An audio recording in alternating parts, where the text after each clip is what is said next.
nyal chopo e doho.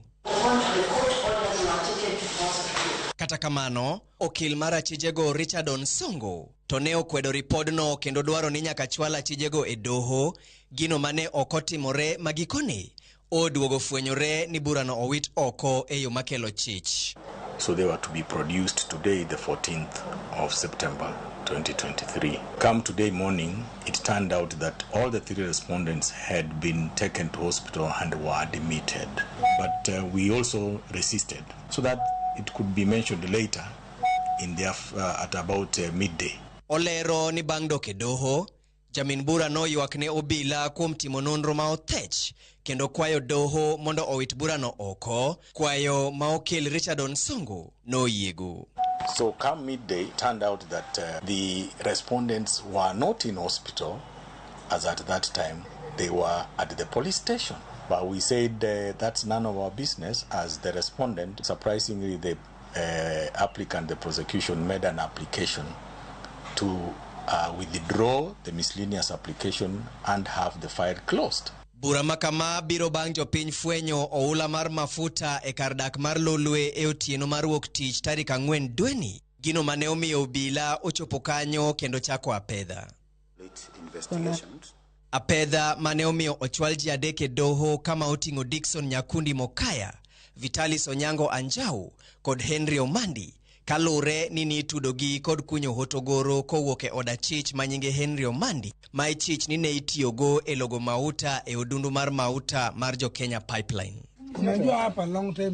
Odiechieng' achiel bang' apedha chakore, obila noyudo maiti achiel kendo yudo machielo bang' seche machuok e hotogoro no, maiti 2 manondgi pok oyangi ndalo 10 bang' ringregi yudore e hotogoro no.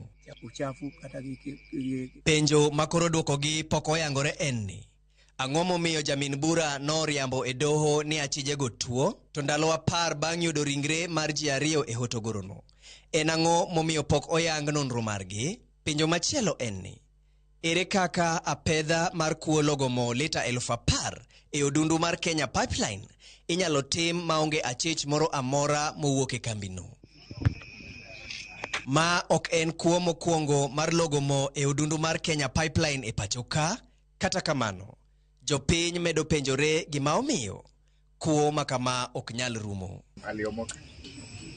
James Okoth, Ramogi TV.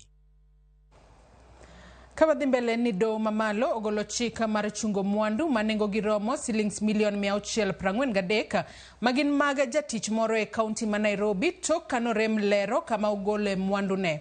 Oboke mag EACC manie doho wacho ni Wilson Nation Kanani ma osara mare en 55,000 osechoko mwandu mathoth e thuolo mar dweche 6 kende kotiyo gi yore mag okora. Simfroso Kinda lero nwa matut.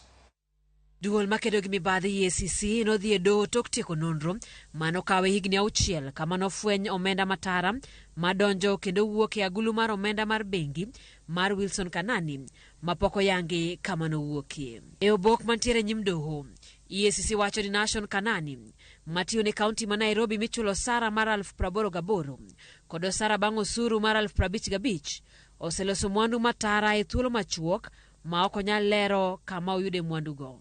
EACC wacho ni Wilson, minode Regina kod kembe kama en kod jaode gin directors, nooro kendo kano omenda matara machopo billions e thuolo ma nonro notime. Wilson ondiki kaka director mar kembe kamoting'o Wilcoreg, Bridgeside kod Willy Wala International Limited, minode en director mar Reginese Enterprises. Wilson, min ode kod kembegi wachore ni nyolope, geche, ute e kin mwandu mamoko e kin thuolo ma EACC ne time nonro. Do mamalo koro golo chik mondo mwandu manengo ne romo bilion 6,433 ochungi kik ti godo. Mwandu gi oting'o lowo manengo ne koriwo to romo milion 11.2 mondike nying Wilson Kanani mantiere Bukayo, Matayos e kaunti ma Busia. Ot manengo ne romo milion 6.5 mantiere Kahawa Downs mondike nying kambi mar Willy Wala International Limited. Kod mwandu machielo mantiere Naivasha manengo ne romo milion 3.5 mondike nying Peter Njagi Njeru mano nyiewo kod kambi mar Wilcoreg Limited kod kambi machielo mitudo gi Wilson Kanani. Mwandu gi duto nengogi ochopo $21,240,000. Nyamburko 4 ma nengogi koriw to chopo $15.5 kamoting'o Toyota Land Cruiser V8, Toyota Alphard manonyiew kod Wilson, Mercedes-Benz mondike nying Wilcoreg, ma en kambi mitudo kod Wilson kod machielo mondike nying kambi mar Geniz Enterprise, kambi mitudo kod min od Wilson Regina. Omenda maromo $1,452,471 pesa matching mantiere bengi mag Wilson, minode Regina Munyiva Mutinda, nyathigi matin mapok ochopo higni 18, kambi mar Willy Wale International Limited, Wilcoreg Limited kod Bridgeside Company bende koro chung tiyo godo. $90.8 moro manoyud koore yore M-Pesa motigode kind tarik 1 dwe mar 1 kod tarik 31 dwe mar 10 higa mar 2022 mane ok nyal yangi kama ne owuoke kod $890. Pesa matching manoyude od Kanani igeto duok ne piny owacho. E kinde mokalo bende agulu mag bengi mag Wilson nosechung tiyo godo ka bende nosenyaka donjne kod kawa soya kotiyo e kaunti ma Nairobi. Simfros Okinda, Ramogi TV. Jatend migawo mar arita Profesa Kithure Kindiki oyango ni piny owacho dhi nyime kod timo nonro malong'o ewi chenro mag kambi mar Worldcoin ka osingo mar golo nonro magi ma ohiu ewi wachno jumbe 2 mabiro.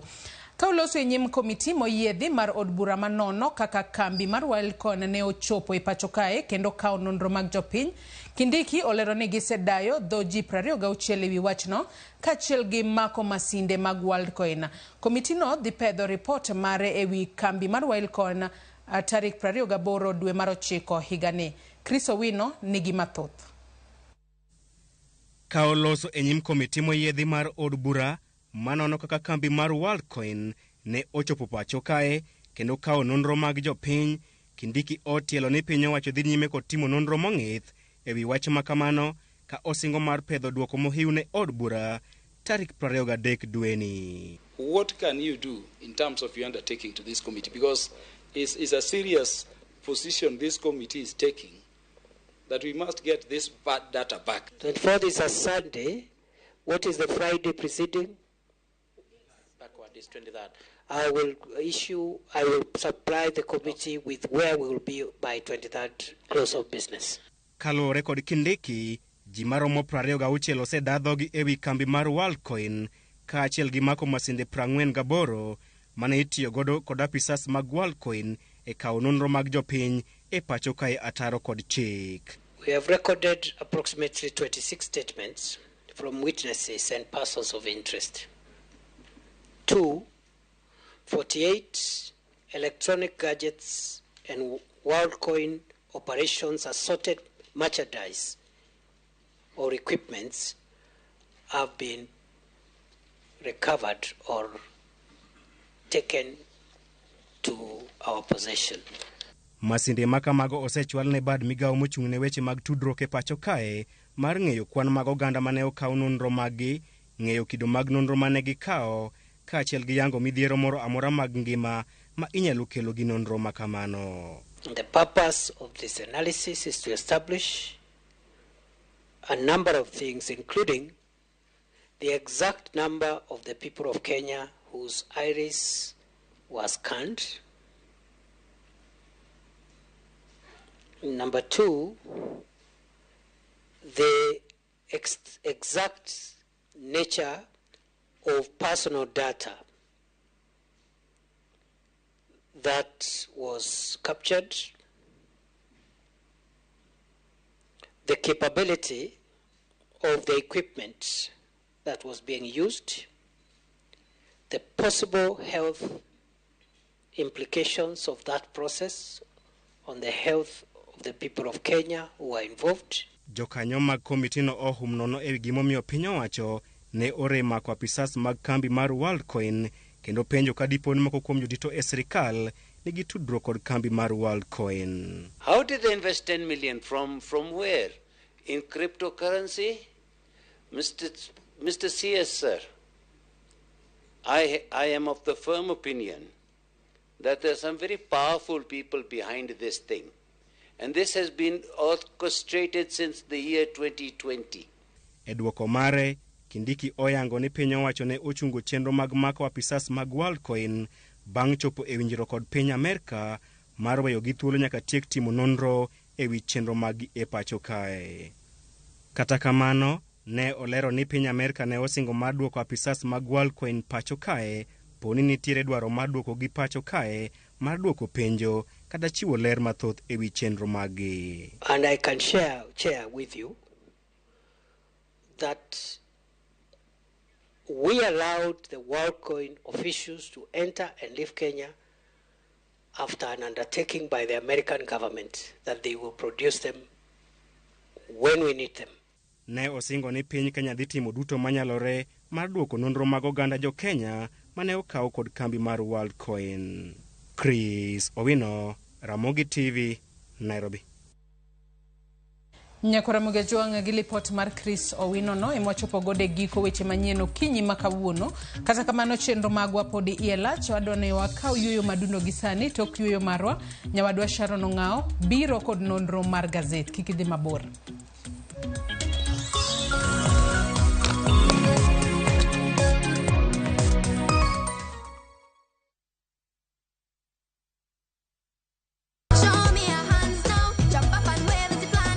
Miyo ngeso ka ngeso kinyi bedo maber kendo maler moloyo. Wan gi talanta loso gi lwedo, wapuonji tedo miel manyasani, sigana kod moko mamit. Yeye ni mrefu hadi ndege kipita naomba change. Chenro mar nyithindo mawuoyo e wi nyithindo kendo makelo ni gi nyithindo kikelo ni kod Loxp, Sally the Queen gi Josephine George mana e rogo mar nyithindo e Ramogi TV.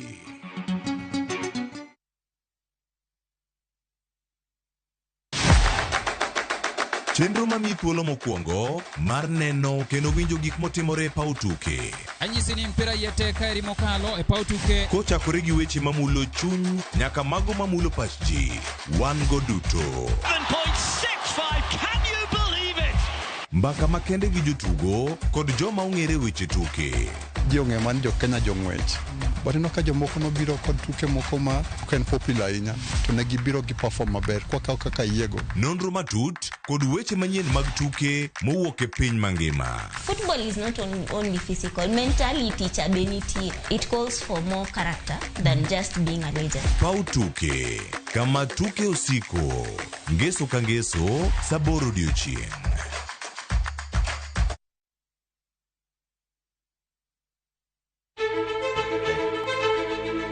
Kokalo kuom lakteche kod thieth, wayudo ng'eyo kaka dendwa tiyo. Nitie hormones mar ng'ama miyo kata ng'ama nyako. Iluongo ni estrogen gi progesterone. Kendo wayudo ng'eyo kama inyalo yude kony moluwore gi weche thieth. Daktari en tich ne thiedho oganda mondo oganda odhi maber. Kaka wadak e kinde ma ok ong'ere, ngimawa en gima duong' moloyo. Ka en ng'ama osiko ka ywaka, en kama osechopo dwa kawo ngimane. Kineno science gi wek rito. To e penj laktar, wakelo ni lakteche molony to gilero ni weche thiedho tuoche ma opogore opogore kod rito kit ngima maber. Wanyalo tiyo kod chiemo e geng'o thiedho kaachiel kod timo bero ngima wa bende. Yes, erokamano.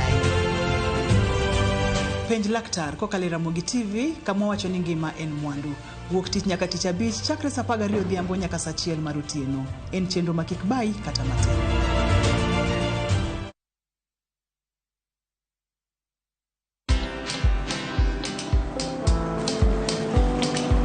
Niaje?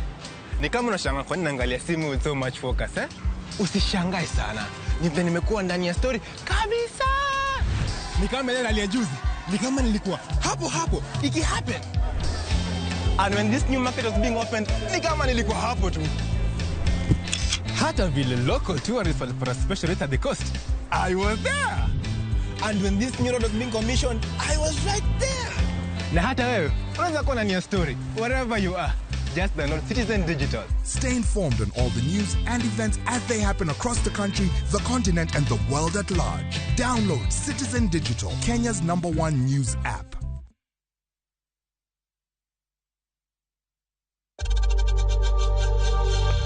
We know times are tough, so save money by buying airtime from M-Pesa to any network with zero transaction fees. Dial *487*2# and get your airtime PAP with zero transaction costs.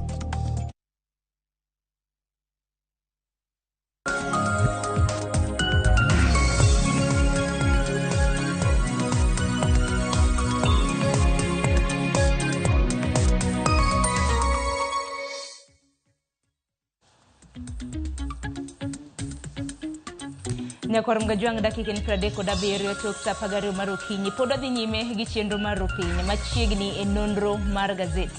Nyinga Sharon Ngau kiny makawuono mana kapile waneno gazede ariyo Daily Nation gi The Standard. Nwaseng'isi thor weche mabende nitiere The Standard kanyakla kod Daily Nation. Kiny makawuono kenchin tich abich wantiere ka gi jafwambo mong'ere kaka Julius Otieno. Julius Wood Siaya amosi ni misawa.